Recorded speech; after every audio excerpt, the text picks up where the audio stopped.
You hear it all the time. Owner-operators grossing over $300,000 a year. But honestly, a lot of them take home way less than you'd expect. And today, we're going to talk about why. I'm going to break down exactly what an owner-operator actually is, how it's really different from being a company driver, and what you're actually responsible for when it's your name on the door. Plus, we'll look at why some guys build real wealth doing this, while others go broke in under 2 years. If you're thinking about making the jump, or maybe you already did, and the numbers just aren't adding up, this one's for you. Let me tell you about a guy named Marcus. Marcus drove for a company for 6 years. Great driver, clean record, consistent miles, but every week he'd look at the revenue his loads were generating and then look at his paycheck. And man, that gap was huge. So one day he just decided he was done making money for someone else. He bought a used Freightliner, got his own authority, and hit the road as an owner-operator. His first month grossed $22,000, felt like a king. But then came fuel, insurance, the truck payment, maintenance, permits, taxes. He ended up netting about $4,800, and that's before he even paid himself. Marcus didn't struggle because he couldn't drive. He struggled because nobody actually explained what being an owner-operator really means, you know?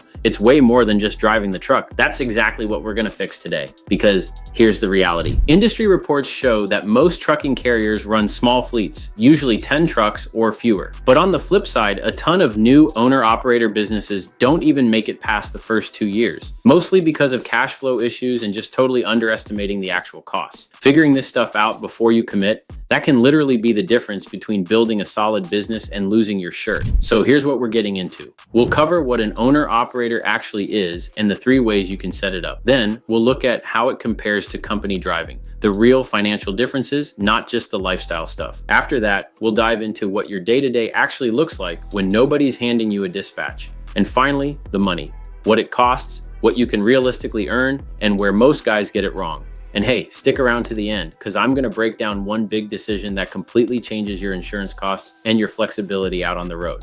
Real quick, if this kind of breakdown helps you out, do me a favor and hit that like button. It really helps other truckers find the channel. All right, let's get into it. An owner-operator is a truck driver who owns or leases their truck and runs their own trucking business. You're not an employee anymore. You're a business owner who happens to drive. And basically, there are 3 main ways to set this up. First, you've got your lease operators. This is where you lease your truck from a carrier and haul their freight. It puts you somewhere between a company driver and a full owner operator. It's got a lower barrier to entry, but yeah, less freedom. Second is a lease purchase. You're buying the truck through a third-party deal and contracting with a company for loads. It gives you more independence than just leasing, but seriously, read those contracts carefully. Third, you can be an independent contractor with your own authority. You own the truck, you've got your own MC number, and you find your own freight. Maximum freedom, but also maximum responsibility. Which route you choose basically dictates everything.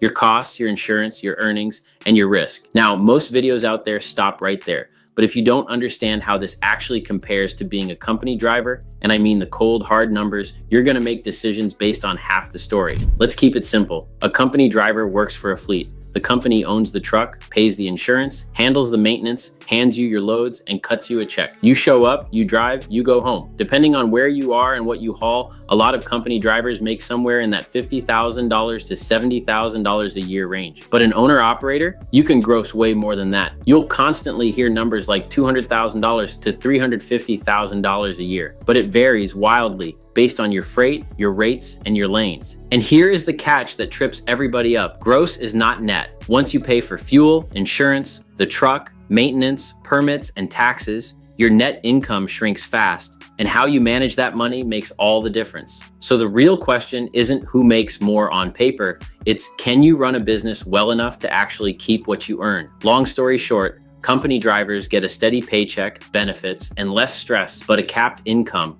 Owner-operators get a higher ceiling and more freedom, but way more risk and a lot more work. Neither one is inherently better. It really just depends on your goals, your risk tolerance, and if you're truly ready to operate like a CEO. Because here's the thing most people don't realize. The driving, that's usually the easy part. Stay with me here. When you jump to owner-operator, you're not just holding the steering wheel anymore. Your dispatch, your accounting, your compliance, you're the maintenance shop, your sales, all of it. Here's what your actual day-to-day looks like. Finding freight. Whether you're hitting the load boards, working with brokers, or building direct relationships with shippers, nobody is just handing you loads anymore. You gotta go hunt them down. Managing the money. You have to know your cost per mile. According to ATRI data, average operating costs can easily sit over $2 a mile, depending on the year. If you're taking loads below your break-even rate, you're literally paying to work. Staying compliant, US DOT numbers, MC authority, your BOC3 filing, IFTA, IRP, ELD rules, drug and alcohol testing programs,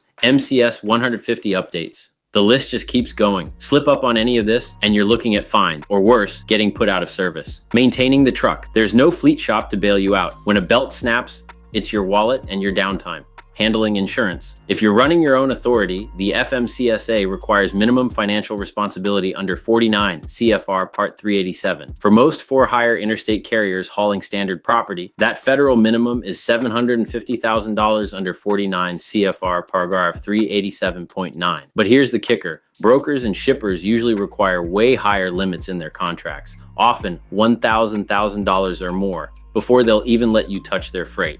Honestly, managing all this back-end stuff is what separates the guys who build a real trucking business from the guys who just bought a truck. This is where things get really interesting, because the money side is where so many new owner-operators get blindsided. Let's talk real numbers. Starting out, you've got massive upfront costs. A decent used Class 8 truck will run you anywhere from $40,000 to over $100,000, depending on age and miles. Want a new one? You're probably looking north of $150,000. And those prices fluctuate all the time based on the market. Then you have your recurring monthly expenses. Looking at ATRI style cost categories, your biggest variable cost is almost always fuel. Then you've got your truck and trailer payments, a massive fixed cost if you financed. Plus maintenance, which means both planned upkeep and those nasty surprise breakdowns. And of course, insurance, which swings wildly depending on how old your authority is, your driving record, where you run, and what you haul. So what about earnings? Owner-operators who hustle and manage their costs well can pull in strong income, but it completely depends on market conditions, your freight, and your downtime. For example, ATBS reporting shows some owner-operators netting around the mid-60Ks on average, with the top performers making significantly more. But that's not a guarantee. It's just an example of what's out there. The big differentiator? Knowing your exact cost per mile, being super disciplined about which loads you take, staying ahead of maintenance, and managing your tax bill. By the way, drop a comment below. Are you a company driver thinking about making the jump, or are you already out there running as an owner-operator? I'd love to hear where you're at. All right, before we wrap up, I want to highlight 3 huge mistakes I see over and over again. Mistake number 1, not knowing your true cost per mile. If you can't tell me exactly what it costs to move your truck 1 single mile, factoring in fuel, insurance, payments, maintenance, everything, you are just guessing. And guessing in trucking gets really expensive, really fast. Mistake number 2, picking your insurance strictly based on price. The absolute cheapest policy might not get your COI accepted by the brokers and shippers you actually need to work with. Your coverage needs to match what your target market demands, not just the bare bones federal minimums. Mistake number 3,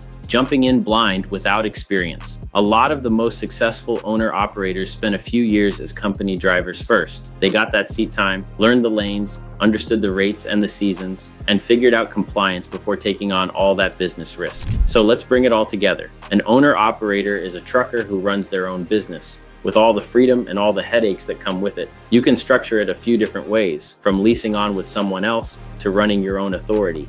And each path has its own costs, insurance requirements, and levels of independence. The absolute key to making it work: know your numbers, know your cost per mile, and don't ignore the business side just because you're great behind the wheel. If you're thinking about taking the leap and want to make sure you've got the right insurance lined up, whether you're leasing on or running your own authority, we can help you figure out exactly what makes sense for your setup. There's a link down in the description to get a free quote from LogRod. Also, if you want to keep learning, check out this video next. We break down exactly how to start a trucking company, step by step. It picks up right where we're leaving off today. Make sure you hit subscribe so you don't miss the next one, and I'll see you over in that video.